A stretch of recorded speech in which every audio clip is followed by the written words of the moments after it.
And welcome back, everybody, to another episode of MLB DFS Quick Hits, your Thursday, July 8th edition. Hope you had a great Wednesday evening MLB action. So much fun.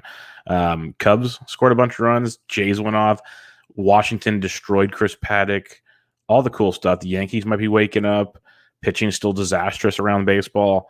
DFS is fun, folks. It's fun, and there's always an edge to be had. So have some fun with that. And that's why you're listening to the show. If you can give a rate and review on iTunes to MLB DFS Quick Hits, I'd truly appreciate it. I'm on Twitter at BDandrick. If you have questions, or hit me up at the Fantasy Degen Slack chat, I'll help you out there. If you're a season-long fantasy baseball player, go check out Benched with Bubba. Dropping twice a week with you. Got Bubba in the Bat Flip recorded on Tuesday. Have a special guest, Fred Zinke of RotoWire and Yahoo Sports on Thursday. So come check out that good stuff. And also, if you like playing DFS, what you do, you like playing some prop bets, go check out Prize Picks. Great combination of the two. They do all the sports. They even had the hot dog eating contest last week. But I dropped my daily picks in the Fantasy Degen Slack chat. And if you're a new subscriber to Prize Picks, use promo code Bubba when you sign up. And they're doing a first-time deposit match up to $100. So use promo code Bubba to get all the goodies there. All right. We have a 7-game slate on Thursday for you. Just a heads up. 70 to 80% chances of rain in Baltimore. And then we got about 30% chances in New York. And that should be it. There might be another place about 25 to 30% chances, but that's depends on where you look. That's been a wishy-washy one as well. So basically, watch the weather. Jays Orioles have a total of 11. Royals Indians 9. Reds Brewers 8.5.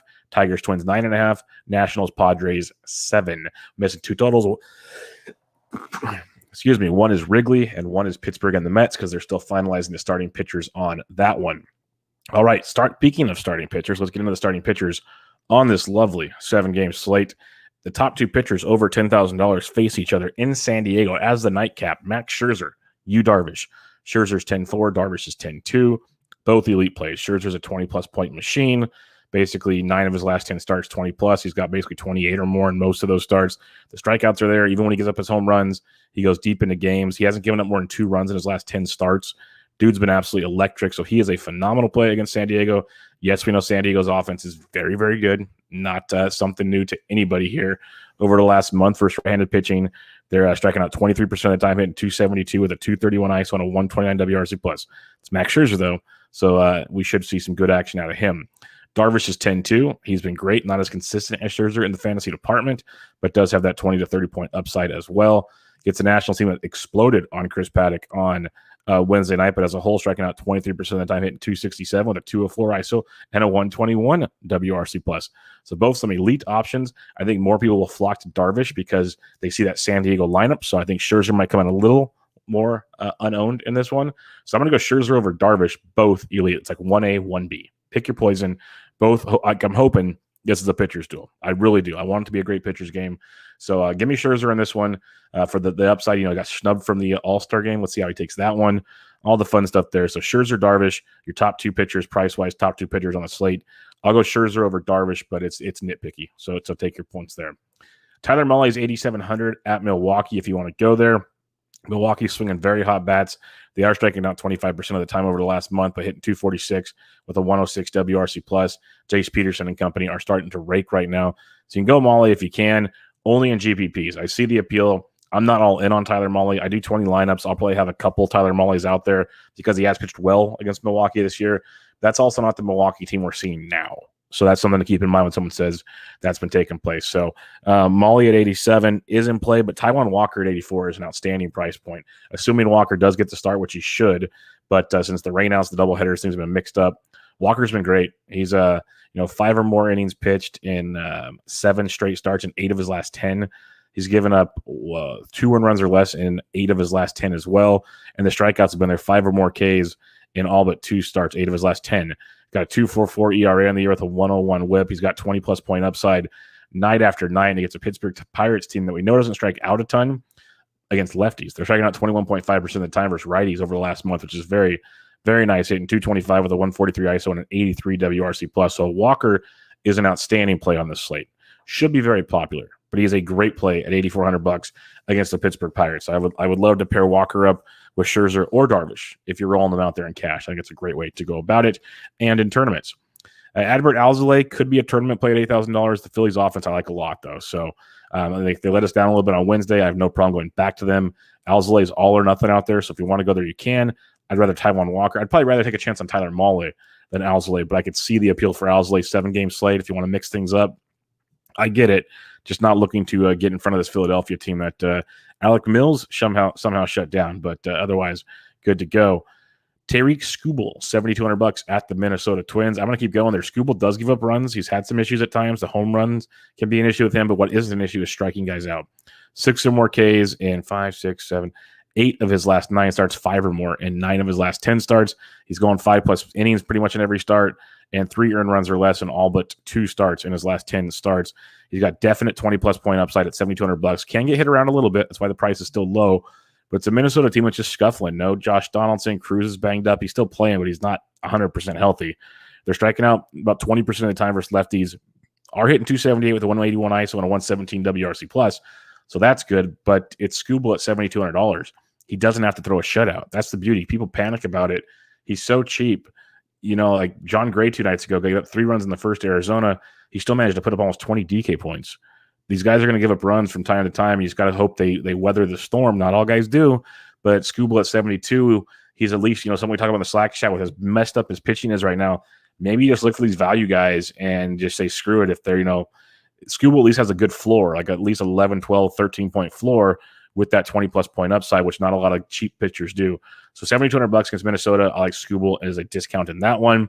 And last but not least, DK's drunk. I know it's Alec Manoa's 3rd time seeing Baltimore, but $6,800 is ridiculous for him. I don't care what it is. We talked about it every time he's been out here. His 2 bad starts he's had is because he gave up the long ball. He gave up 5 runs on 4 home runs at Baltimore, 2 starts against Baltimore ago. And then he gave up 3 home runs, 4 runs against Miami. Other than that, he's been great. His last 2 starts against Tampa Bay and Baltimore, electric. Baltimore 6 innings, 4 hits, no earned, 7 Ks. He has 6 or more Ks in back-to-back starts. He's great. If he just keeps the ball in the ballpark, he is in for a big, big night. That's always risky at Baltimore. Like his good start against Baltimore was in Buffalo. His bad start was at Baltimore. We know that ball likes to fly out of Camden. We also know it's going to be rainy as hell in Camden Yards. And this might be a mute conversation. But I have to at least bring up Alec Manoa because $6,800 for a guy that legit can get 25 to 30 points is nuts. The other thing I will mention, if you're a FanDuel player, this is how really nuts his price is. He's $10,300. He's the 3rd highest priced pitcher behind Darvish and Scherzer on FanDuel. So there's such a price discrepancy here. If this game plays, Manoa is going to be uber chalky. Something else to keep in mind. So you'll definitely want some Baltimore exposure in some other form or fashion in other lineups. So keep that in mind. And he's that chalk that you just kind of bite and eat because $6,800 is just stupid. So recapping the pitching real quick, you got Scherzer and Darvish up top, 1A, 1B. I'm going to go Scherzer. I'll have some of both, but if I had to pick just one, I'd pick Scherzer. Both phenomenal plays. I like the Scherzer aspect because potentially lower owned facing the San Diego lineup. Cheaper plays, Mahle is interesting at GPP, but I love Taijuan Walker in tournaments and cash. I think he's a great price point at $8,400. Skubal at 72 is very, very nice, and Manoa at 68. So those are the guys I'm looking at in tonight's lineups. Let's check out the catchers on this slate as we got bats for days. Salvi Perez at 46 versus Plesac coming off the IL, and then the Indians bullpen. Plesac went like 45 or 50 pitches in his last rehab start. He was supposed to throw another rehab start, talked them out of it, I heard. So Salvi's interesting, but we love some Tigers tonight against J.A. Happ, folks. So Eric Haas at 43 definitely checks the box in that one. That's one I like quite a bit. Some other ones to target, though. You have JT Realmuto still too cheap at $3,500. Keep going to that while he's in play. If you don't want to go Haas is also outfield eligible. He's catcher and outfield. If you want to save money at the position, I love Jake Rogers at $3,000 for Detroit. He's hitting just fine too. They both went deep together the other night. So he's a great play at $3K if you want to save some cash and not go to Eric Haas. And I think Haas will be more popular than Jake Rogers. So you got that going for you as well in those matchups. Other than that, not too much standing out at this point in time unless you get some interesting starts. But like $3K for Rogers is a great value at the catcher's position. So a couple more first base position for you. You have Vladito at $6K, always in play. But Rhys Hoskins, Jonathan Scope, again, love us some Tigers tonight. Scope's $5,400 versus J.A. Happ. Really good price tag in that one. Joey Votto's only 45 versus Hauser. Cincinnati has had Hauser's number this year and most of his career. So since he's a very, very good stack tonight, it's Votto at 45. Checks the box. The Cubs, they kind of woke up on Wednesday, if you believe they're here to stay. Eflin's been a gas can of late, especially left-handed pitchers, especially giving the long ball up to lefties and righties. So Rizzo at 44 is very much in play. I think I'd rather go Votto, but you can go Rizzo if you so choose. Some cheaper options, though, you can go Miguel Sano over Skubal if you want to fade Skubal. I'm not there. I like Skubal on the slate. See if Rowdy Tellez makes the Brewers lineup. He's 3,300 versus Mole. That could be a nice value in the Milwaukee lineup. I love the value on Miguel Cabrera at 3K versus J.A. Happ. Miggy's actually hitting 333 over his last 10 games. He got 2 home runs. He's averaging almost 8 DK points per game over his last 10. He's $3,000. So that's pretty nice. Ryan O'Hearn at 29 is a nice value as well. So you got a couple cheapies down there if you need them. Second base, you got, Simeon's good for sure. Merrifield's always in play. If you're not using Taijuan Walker, Adam Frazier's not too shabby. But you can go below at least 4,100. Jonathan India, very good play if you're stacking up Cincinnati. You can go to India for sure at 4,100. Like that quite a bit. Jace Peterson, I love for Milwaukee. He took DeGrom deep on Wednesday. Keep that in the back of your mind. But Peterson's 4K versus Molly, and he's swinging a very, very good bat. So India, Peterson are a couple you can start off with. Man, Ian Happ has been so bad. But lefties versus Eflin, Happ's 3,600. If you're feeling really frisky in a GPP, he's there. Gene Segura at 34. I like his value in this one. Ramon Urias, even though I like Manoa, if you're fading Manoa, Ramon Urias is only 2,500. So that brings a nice little value into play as well. And then Javi Baez got a late scratch on Wednesday. If he's out again, Alcantara, he's only second base eligible on DK, even though he played shortstop. He's $2,200. So he'd be a nice value for you. And then last but not least, Alcides Escobar, folks. I know it's Yu Darvish. Escobar continues to produce, and he's only $2,000. So if you just want to punt and you're not using Yu Darvish, Escobar at 2K, no problem with that at all. All right, third base position for you, Machado. Yeah. But Jose Ramirez at 52 versus Duffy. I like Duffy a bit, but he's still not stretched out all the way, hoping for like 75 to 80 pitches. Maybe go 5 innings. We'll see. So J-Ram at 52 is worth the look. Luis Urias from Milwaukee at 49. He went deep, I believe, off of Darvish or off of DeGrom as well on Wednesday. I know he went deep on Wednesday. I think it was off DeGrom as well. He's 4,900, so he's worth a good look for you. Got Eugenio Suarez if you need him, but Kevin Biggio at 37. Biggio had a monster game on Wednesday. He'll go low owned because he's a lefty versus Aiken. Super cheap. Just hope the game plays.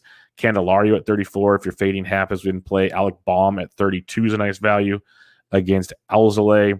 And then other than that, if you're stacking Kansas City, you can go Hunter Dozier. I'm not looking to stack Kansas City, but Dozier's down to 2600 if you need him. Shortstop position, Tatis is always in play. I don't care who's pitching, especially because Scherzer will give up a home run or two. That's part of the deal. But Bo Bichette at 55, $700 cheaper than Tatis. Bichette went deep on Wednesday. Really good price point there. Willie Adames went deep on Wednesday as well. He's 53. I'd rather have Bichette. The game might get rained out, though. So Adames is a nice pivot in that scenario. If you're stacking Cleveland versus Duffy, Ahmed Rosario at 45 is a good look. Didi Gregorius only $3,800, brings you some nice value versus Alzolay. Nico Goodrum returned from the IL. He has a very good history with J.A. Happ. He's only $2,900 against J.A. Happ. So Nico Goodrum is someone that's circled as a value. Ramon Urias at 25, talked about him. And then Zach Short, he was playing a ton when Goodrum was out. If he cracks the lineup, he's only $2,300 for Detroit versus J.A. Happ. So we love Detroit just for the matchup in general, but they have all the value in a great spot that they should crush on. So I like that a lot with Detroit. It sounds weird saying Detroit should crush, but their value combined with a great matchup versus J.A. Happ seems like a recipe for disaster in the real scheme of things. But I'll be sinking with that ship if that's the way it goes. Outfield position, though, you got Yelich. If you are stacking Milwaukee, Yelich is slowly heating up. So something to keep in mind. And I want to emphasize slowly. He has like 3 or 4 good games, and he goes quiet again. So we'll see. He's 59. He's expensive, so no one plays him. So that was the reason behind that. But like Jesse Winker at 53, I'd rather have. He's got great career history versus Hauser. He's got 5 or 6 home runs off of Hauser in his career. So Winker checks the box. He's got Casty as well. Bryce Harper's only $5,100. He continues to just crush baseballs right now, and his price tag just does not go up. So I have no problem going back to Harper at 5,100. Soto went deep on Wednesday. If you're getting frisky at 5K, you can. Springer let everybody down. He's $4,900. Don't think you can't go back there. Teoscar's 48. Springer's just fine. If you're not using Taijuan Walker, Brian Reynolds at 45 is obviously in play. Mentioned Eric Haas earlier at 43. He's catcher outfield eligible. Lourdes Gurriel is only 4K, though. That's a nice value piece of Toronto. One of my favorite plays on this slate, the Franmil, just continues to crush baseballs. Went deep in game 1 of the double dip on Wednesday. He's homered in back-to-back games. He's been off the IL for 4 games. He's got 7 hits in those 4 games, 2 3-hit games, got 2 home runs. He's got 9 or more points in all 3 games. Dude's crushing. Dude's crushing it right now. He's 4K versus Danny Duffy. He's got good career history versus Duffy. We know he likes to hit left-handed pitching. Really good spot there for the Phantom at $4,000. Dom Smith at 39. I'm not on a full Met stack for JT Brubaker, but Dom Smith hitting 375 over his last 10 games, averaging 10 DK points per game over his last 10 games, 3 home runs over his last 10 games. Only $3,900. Good price point there with JT Brubaker as a discount. Gritchick at 39 as well. Again, if you want to fade Eflin, Jock Jams, super GPP play, because we know it's always all or nothing with Jock Jams, $3,800 versus Eflin, potentially leading off for the Cubs. So that could be a nice little spot there for Jock Jams.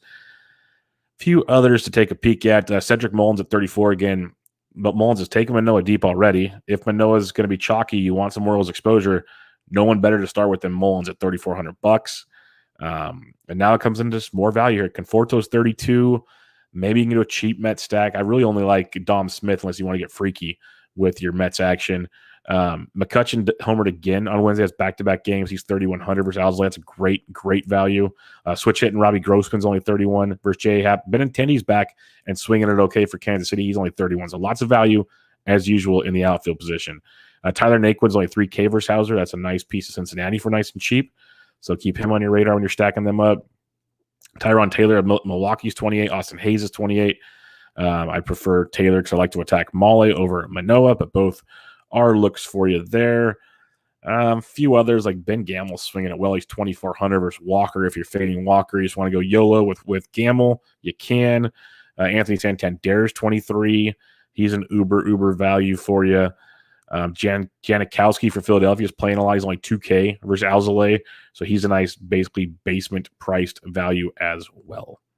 All right, recapping the pitching real quick. You got Scherzer, Darvish, 1A, 1B. I'm going Scherzer over Darvish, but I'll take them both. I'll just go with a potentially lower-owned guy in Scherzer. Taijuan Walker at 84 is outstanding. Really good cash game and tournament play. Walker with Scherzer's way I'd go in cash. Molly's a tournament-looking play.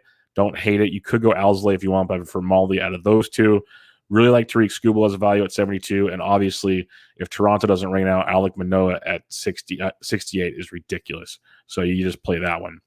If Toronto-Baltimore doesn't rain out, you want a Toronto stack 110% of the time. So that's a really good spot. Obviously, I want to go Chicago versus Philadelphia. I know their offense is dreadful, but Eflin just does not have it right now. So Chicago's in play for me. Love a Cincinnati-Milwaukee game stack. Cincinnati is the better stack. Milwaukee's the more contrarian stack. So I'd probably have more Milwaukee action because that's just how my tournament brain works. But I like a game stack in Cincinnati-Milwaukee. And I know it's weird because people say, well, there's higher totals elsewhere. I don't care. Like, give me that Cincy action and that one against Milwaukee. Stack it up. Love Detroit versus Minnesota, one of my favorite stacks on this slate. So if we assume Baltimore-Toronto's playing like a Detroit-Toronto stack, I'm there for Detroit with Cincinnati, Minnesota type stack. Detroit's the value to open the door to the big pitchers and the big bats. That's where I'm going. Hopefully not everybody else does that. Detroit becomes chalky because then that's going to suck. But it's definitely a way to mix and match some things. And if Detroit goes off, we're all going to be happy as can. So good luck on your Thursday. That wraps it up. Again, I'm on Twitter at BDentric. Check out the Fantasy DGen Slack chat. It is free. Go check out Prize Picks. If you're new to Prize Picks, sign up with promo code Bubba. First-time depositors, after they sign up with promo code Bubba, get up to $100 first-time deposit match. So go check that out. Get a rate and review on iTunes for MLB DFS Quick Hits and Benched with Bubba. The Thursday episode, recording obviously on Thursday with Fred Zinke of RotoWire and Yahoo Sports. So come check out that fun stuff. And my written content at rotoballer.com on Thursday is the free DraftKings picks. So go check out rotoballer.com, of course, where you can check out the video to the MLB DFS Quick Hits podcast on the RotoBaller YouTube page. But all that being said, good luck on your Thursday, everybody. This was MLB DFS Quick Hits, your Thursday, July 8th edition. I'm out.